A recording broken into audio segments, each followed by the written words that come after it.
இப்படிக்கு வாழ்க்கை சொந்தங்கள் அனைவருக்கும் வணக்கம். நான் மரேசாரா உங்க கூட பேசிட்டு இருக்கேன். நீங்க நான் பேசுறத கேட்டுட்டு இருக்கீங்க. கொஞ்சம் கேப் ஆயிடுச்சுல நான் உங்க கூட பேசி. சாரி. நம்ம உங்க கூட ரெகுலரா பேசுறதுக்கு நான் மேக்ஸிமம் ட்ரை பண்றேன். சரி, இன்னைக்கு என்ன டாபிக்ல நான் உங்க கூட பேச போறேன்னு தெரிஞ்சுக்கிறதுக்கு முன்னாடி, நீங்க இன்னும் நம்ம சேனலை சப்ஸ்கிரைப் பண்ணாம இருந்தீங்கன்னா மறக்காம சப்ஸ்கிரைப் பண்ணி வச்சுக்கோங்க. கூடவே பக்கத்துல இருக்கிற பெல் ஐக்கானையும் ப்ரெஸ் பண்ணி வச்சுக்கோங்க.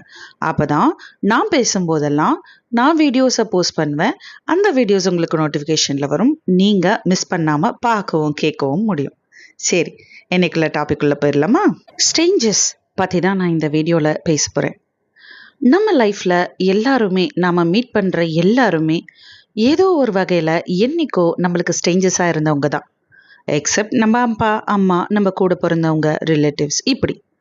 ஸோ ஸ்ட்ரேஞ்சர்ஸா இருந்தவங்க எப்படி நம்ம ஃபேமிலி ஆகுறாங்க, ஃப்ரெண்ட்ஸ் ஆகுறாங்க, இம்பார்ட்டன்ட் பீப்புள் ஆகுறாங்க, வெல்விஷஸும் ஆகுறாங்க, அண்ட் ரொம்ப ரேரா நம்ம சோல்மேட்ஸும் ஆகுறாங்க இல்லையா? அப்போ யார் இந்த ஸ்ட்ரேஞ்சர்ஸ்? எதுக்காக இவங்க நம்ம லைஃப்குள்ள வராங்க? என்ன பண்றதுக்காக வராங்க? இந்த ஐடியா எதுவுமே இல்லாம ஜஸ்ட் ஒரு ஹாய்ல ஸ்டார்ட் ஆகுற ஒரு ரிலேஷன்ஷிப் நம்மளை நிறைய நேரங்கள்ல கட்டி காப்பாத்துதுன்னு கூட சொல்லலாங்க.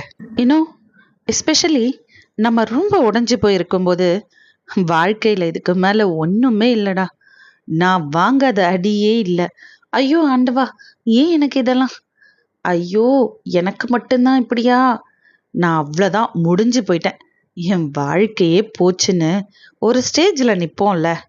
யார்கிட்ட சொல்றதுன்னு தெரியாது, நாம சொல்றத கடவுள் கேட்குறாருன்னா தெரியாது, அந்த மாதிரி டைம்ல கடவுள் இருக்காரான்னும் தெரியாது.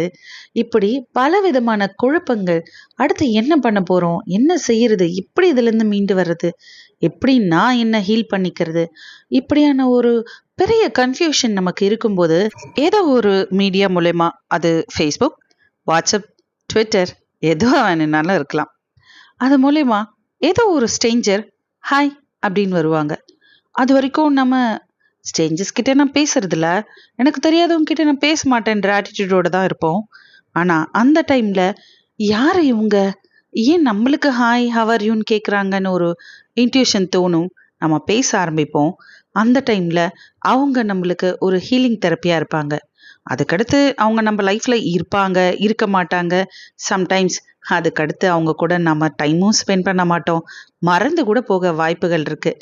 இருந்தாலும் அந்த பர்டிகுலர் டைமில் நம்மளை ஹீல் பண்ணுறதுக்கு ஒருத்தர் வருவாங்க. இதுதான் யூனிவர்ஸ் நம்மளுக்கு கொடுக்குற பெரிய பெரிய கிஃப்ட் அப்படின்னு நான் நினைக்கிறேங்க. என்னோட லைஃப்பில் நிறைய டைம் அப்படி நடந்திருக்கு. யாரோ ஒருத்தர், முகம் தெரியாத ஒரு பர்சன், இது இப்படி தான், இதுவும் கடந்து போகும், லைஃப்னா இப்படி தான் இருக்கும், உங்களால் முடியும், ஏன் அப்செட் ஆகுறீங்க, இதெல்லாம் ரொம்ப சாதாரணம், லைஃப்பில் இன்னும் எவ்வளவோ விஷயங்கள் இருக்குது, இதையெல்லாம் நாம் பல நேரங்களில் மற்றவங்களுக்கு சொல்லிட்டு இருந்திருப்போம். அதையே நமக்கு ஒருத்தர் சொல்லும்போது நமக்கு அது எவ்வளோ ஒரு ஹாப்பினஸை கொடுக்குது, ரிலாக்ஸை கொடுக்குது, நாம் எவ்வளோ சந்தோஷமாக அதை ஃபீல் பண்ணுறோம் அப்படிங்கிறது நாம் அடுத்தவங்களுக்கு கொடுக்கும்போது அவங்களுக்கு எப்படி இருந்திருக்கும்னு அந்த இடத்துல நம்மளை ஃபீல் பண்ண வைக்கிறது அந்த ஸ்ட்ரேஞ்சராக தான் இருப்பாங்க. ஒவ்வொருத்தருக்கும் ஒவ்வொரு மாதிரியான ஹீலிங் ப்ராக்டிஸாக இருக்கும்.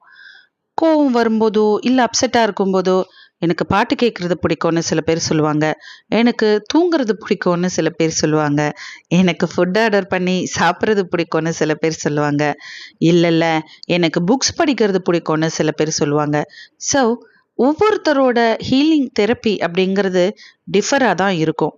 அந்த ஹீலிங் ஜேர்னியை நோக்கி நம்மளுக்கு எது கம்ஃபர்ட்டாக இருக்குது, நம்மளை ஒரு சேட் ஃபேஸில் இருந்து மாற்றி கூட்டிகிட்டு வர எந்த ஒரு விஷயம் நம்மளுக்கு துணையாக இருக்குது அப்படிங்கிறத நம்ம ஐடென்டிஃபை பண்ணி வச்சிட்டோன்னா நமக்கு அதை விட பெஸ்ட் மெடிசன் லைஃப்பில் இருக்கவே முடியாது.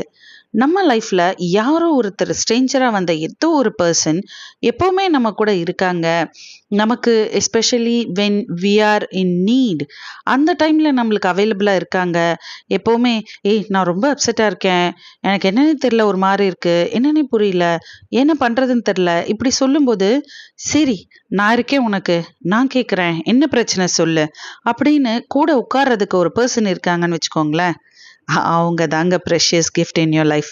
அவங்கள விட்டுடவே விட்டுடாதீங்க. எந்த சூழ்நிலையிலையும் அவங்கள விட்டு போயிடாதீங்க. அவங்க போகணும்னு நினச்சா நீங்கள் ஓகே அப்படின்னு தூரமாக நின்று பார்க்க முடியும். ஆனால் அவங்க அவ்வளோ சீக்கிரத்தில் உங்களை விட்டுட்டு போக மாட்டாங்க. ஏன்னா உங்களை ஹீல் பண்ணுறதுக்கும் உங்கள் கூடவே இருந்து உங்களை கை பிடிச்சி கூட்டிகிட்டு போகிறதுக்கும் யூனிவர்ஸ் அமைச்ச பெஸ்ட் கிஃப்ட் அவங்க தான் அப்படின்னு நான் சொல்வேங்க. ஸோ உங்கள் லைஃப்லேயும் அப்படி ஒரு பர்சன் மறக்க முடியாத, இல்லை அவங்கள விட்டுட்டு உங்களால் வேற எதையும் யோசிக்கவே முடியாது, உங்களுக்கு எப்போ மனசு கஷ்டமாக இருந்தாலும் அந்த ஒரு பர்சன், பர்டிகுலராக அந்த ஒரு பர்சன் மட்டும்தான் நீங்கள் தேடுவீங்க. தேடி போய் அவங்கக்கிட்ட எல்லாத்தையுமே கொட்டி தீர்த்துருவீங்க. ஒரு ஸ்ட்ரேஞ்சராக உங்கள் லைஃப்குள்ளே வந்த அந்த ஒரு பர்சன் லைஃப்பில் உங்களுக்கு ரொம்ப இம்பார்ட்டண்ட்டாக இருக்காங்க அப்படின்னா மறக்காமல் அவங்கள பற்றி நீங்கள் கமெண்ட்டில் சொல்லலாம். அவங்கள நீங்கள் கமெண்ட்டில் டேக் பண்ணியும் விடலாம். நான் உங்கள் மாதிரி சாரா உங்கள் கூட பேசிகிட்டு இருக்கேன். அடுத்த வீடியோவில் உங்கள் கூட நான் பேசுறதுக்கு மறுபடியும் வரேன். அண்டில் தென் நீங்கள் நம்ம சேனலை சப்ஸ்கிரைப் பண்ணி வச்சுக்கோங்க. பக்கத்தில் இருக்கிற பெல் ஐக்கானையும் ப்ரெஸ் பண்ணி வச்சுக்கோங்க. தேங்க்யூ.